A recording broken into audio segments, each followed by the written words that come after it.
Alors, puisque la semaine dernière, j'ai parlé de l'entrepreneuriat et que je viens encore ici de parler de la vie professionnelle et donc de la... bon, en quelque part, tous les domaines de nos vies professionnelles et en quelque part également de la cause entrepreneuriale, j'étais à prier sur la question de l'entrepreneuriat pour que toutes les meilleures mesures, dispositions et lois soient prises en notre faveur et demander à Dieu, à Jésus, à son Saint-Esprit de les adopter. Comme ce passage du psaume 40, versets 5 à 6 nous rappelle que Dieu prend toujours les meilleures mesures en notre faveur. Quand je dis ça ici, bien entendu, je parle de l'idée du texte et de ce qui est dit substantiellement. Bien entendu, n'hésitez pas à aller vérifier tous les passages que je cite dans vos Bibles, dans votre Bible ou dans vos Bibles. Et surtout, mais n'hésitez pas, je n'hésite moi déjà pas à partager avec vous ce point de prière, et donc n'hésitez pas à prier avec moi pour que Dieu, Jésus et son Saint-Esprit nous bénissent en faisant en sorte que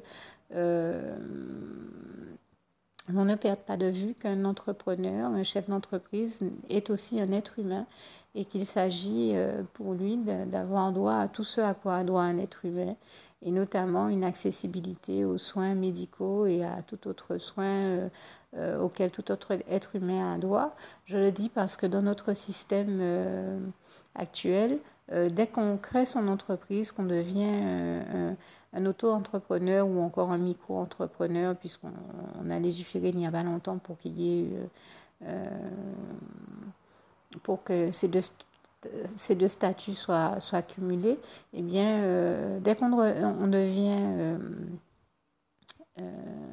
dans ce type d'entrepreneur, on sort, on n'est plus bénéficiaire du régime de sécurité sociale que l'on avait auparavant, et on n'a plus droit, par exemple, à bon nombre de choses, notamment à la CMU ou à bien d'autres choses.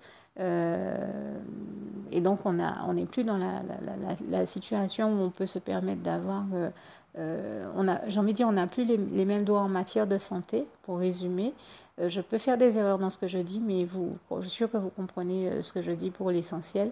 Donc, merci de prier le Seigneur Jésus afin qu'il envoie ses rayons de lumière, son esprit de lucidité et de discernement à tous les décisionnaires dans cette affaire, et de faire en sorte qu'ils se rendent compte qu'un chef d'entreprise est aussi un être humain qui a le droit d'avoir une accessibilité, comme je disais, aux bons et aux meilleurs soins de santé comme tout autre être humain. D'autant que du jour où on crée son entreprise, on perd ces droits-là. Mais les 3/4 des entreprises mettent des années à devenir rentables, et donc le chef d'entreprise, pendant ce laps de temps-là, se retrouve très souvent, je ne sais pas, par exemple 1 an, 2 ans, des fois c'est 5 ans même, à devoir développer l'entreprise, payer des salariés, mais ne même pas pouvoir se payer un salaire à lui-même. Hein. Beaucoup de chefs d'entreprise vous témoignent de cette réalité-là. Dans ce contexte-là, s'il ne peut même pas se payer un salaire, comment peut-il se payer son accessibilité aux soins médicaux? Vous comprenez que ça n'est pas possible. Et donc, je trouve que c'est une forme de faille et d'injustice qu'il y a dans notre système. Puisque dès qu'il devient chef d'entreprise, il perd ses droits et son accessibilité aux bons soins médicaux et concernant les questions de santé. Eh bien, je trouve que pendant au moins ce laps de temps, on devrait faire voter une mesure pour que, jusqu'à ce qu'il puisse se payer, par exemple, un salaire ou... en tout cas être dans un système où il arrive à s'en sortir totalement, eh bien il continue à avoir droit à tout ce à quoi il avait droit dans son statut de base, je veux dire tout ce à quoi il avait droit en matière de santé. Je trouve qu'on ne devrait pas couper les doigts aux chefs d'entreprise, parce que aux chefs et créateurs d'entreprise, parce que les créateurs d'entreprise sont, comme tout être humain, ont besoin d'une accessibilité aux soins de santé qui soit la meilleure, comme tout être humain, et que c'est pas parce qu'on devient chef d'entreprise ou créateur d'entreprise qu'on devrait perdre ces droits-là au moment où on crée l'entreprise, puisque entre le moment où on la crée, comme je viens de le dire, et le moment où elle devient réellement rentable au point que le chef d'entreprise puisse se payer un salaire et se maintenir à flot, il s'écoule souvent des années. Pendant ces années-là, ça veut dire que pendant ces années-là, il n'a aucun droit sur le plan de la santé. Et ça, c'est une injustice qui doit être réparée. Donc, prions le Seigneur afin qu'elle le soit et que les meilleures mesures soient prises pour cette question-là. Et à savoir qu'on conserve au chef d'entreprise le droit à une accessibilité normale et qui soit la meilleure que possible à tous les services médicaux et soins de santé que possible. Et d'ailleurs, avant, pendant et après la création de son projet, de son entreprise, parce que pendant tout ce temps-là, il n'en demeure pas moins un être humain. Et c'est en tant qu'être humain que je me trouve être touchée et sensibilisée par cette cause-là qui me paraît importante. Alors, bien entendu, j'ai partagé avec vous ici un point de prière qui me paraît important. Si tout comme moi, vous faites la même analyse et vous en comprenez le bon sens, n'hésitez pas vous aussi à prier le Seigneur, non seulement sur ce point-là, mais sur toute autre question concernant l'entrepreneuriat ou toute autre question ou point de prière que Dieu vous mettra à cœur de faire. N'hésitez vraiment pas à adresser toutes vos bonnes prières au Seigneur, à commencer d'ailleurs, puisque je parle de prière, par celle que je vais rajouter à la fin de ce témoignage.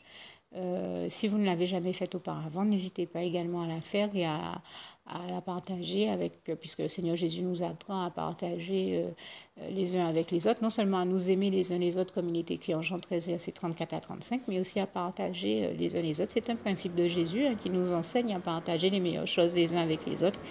Et bien cette prière est l'une des meilleures choses que vous puissiez partager avec les autres. Donc n'hésitez pas à la partager avec tous vos bien-aimés, tous vos contacts, tous ceux avec qui Dieu vous mettra à cœur de partager cette prière.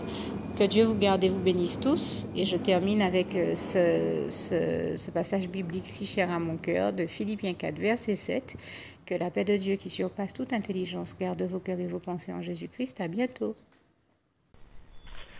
Juste une petite précision pour tous ceux qui ne sont pas encore, n'ont pas encore choisi la meilleure des options qui soit, qui est celle d'aller se placer, de faire le choix à soi-même, d'aller se placer dans les bras d'amour de Jésus-Christ pour se mettre à l'abri de ce monde cruel. Eh bien, je partage avec vous la prière par le biais de laquelle on y accède. Et commence par vous rappeler également ce passage de Jean 14, verset 6, où il est écrit que Jésus-Christ est le chemin, la vérité et la vie. Nul ne vient au Père, Dieu, sans passer par le Fils Jésus-Christ, bien sûr. Je le dis à ma manière, vous regarderez comme il est actuellement écrit dans vos Bibles, là encore. Et donc, n'hésitez pas à ouvrir vos cœurs à Dieu, à Jésus, à son Saint-Esprit, à être sincère avec lui et à lui adresser la prière qui suit, à lui dire tout simplement, Éternel mon Dieu, Seigneur Jésus-Christ, moi, un tel, vous dites votre nom et votre prénom, je t'accepte aujourd'hui comme mon sauveur personnel, le seul maître et roi de ma vie. Je remets toute ma vie entre tes mains puisqu'elle t'appartient, Éternel mon Dieu, puisque tu l'as créée, cette vie. Donc tu en es donc le seul maître et propriétaire comme de tout ce qui existe dans tout l'univers. Je remets donc toute ma vie entre tes mains, je te la donne.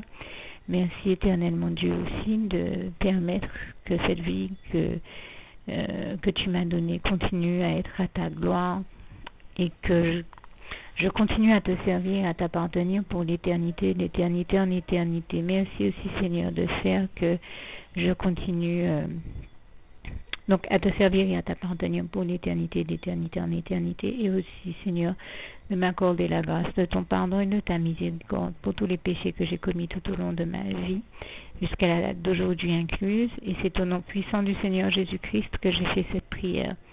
Et à vous tous qui avez fait cette prière, je vous dis que Dieu vous bénisse abondamment, puissamment, richement. Et surtout, n'hésitez pas à la partager avec tous vos proches et contacts, amis, membres de vos familles, collègues, bien-aimés, tous ceux que vous aimez.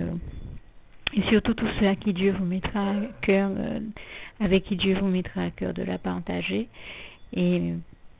Et comme j'aime à le dire, si vous n'avez pas encore pris le temps de faire cette prière, comprenez bien que voilà, ça ne vous coûte rien de la faire, c'est gratuit, c'est indolore, et que voilà, vous n'êtes pas obligé de me croire, mais moi il m'est arrivé tout comme vous de devoir faire cette prière un jour dans ma vie, et quand on m'a proposé de la faire, je me suis dit, et si c'était vrai, et si c'était vraiment Dieu qui, par ce biais-là, m'appelait à lui et me demandait de lui donner ma vie, de l'accepter, c'était Jésus qui était en train de vraiment me tendre la main et qui était en train de me demander de l'accepter comme mon sauveur personnel, je ne pourrais pas passer à côté de l'occasion de lui dire oui, parce qu'il faut aussi que je reste ouvert ou ouverte à ce que Dieu peut avoir à me dire. Il faut que je garde mon cœur et mon intellect ouvert à ce que Dieu peut avoir à me dire. Donc je me suis dit, je ne peux pas courir le risque de passer à côté de mon éternité, de passer à côté des meilleures choses de la vie, surtout si le maître et créateur de la vie m'appelle et cherche à me sauver. Pour être sauvé, il faut bien que je lui dise oui, que je souhaite qu'il me sauve. Oui, Seigneur Jésus-Christ, je t'accepte comme mon sauveur personnel. Et c'est le sens de cette prière. Et comme je dis, elle ne nous coûte rien à faire. Et puis surtout, moi je vous dis, du jour où je l'ai faite, j'ai vu Jésus changer ma vie en mieux sur tous les plans. Et donc je crois que ça ne vous coûtera rien, ça ne vous coûte rien vous non plus de la faire et puis d'expérimenter, de regarder comment les choses vont se dérouler dans votre vie, de regarder Jésus changer votre vie en mieux, à vous aussi. Et d'en faire l'expérience. Et pour en faire l'expérience, il faut commencer par faire cette prière. Donc si vous ne l'avez pas encore dite, réembobinez tout simplement cette vidéo ou ce document si vous préférez, réécoutez-le et dites avec moi la prière que vous m'avez entendu mentionner. Et n'oubliez surtout jamais que tout est possible à celui qui croit en Dieu, en Jésus-Christ et en son Saint-Esprit, comme il est écrit en Marc 9, verset 23, et que tout est possible à Dieu, comme il est écrit en Marc 10, verset 27. Que Dieu vous bénisse donc et à bientôt.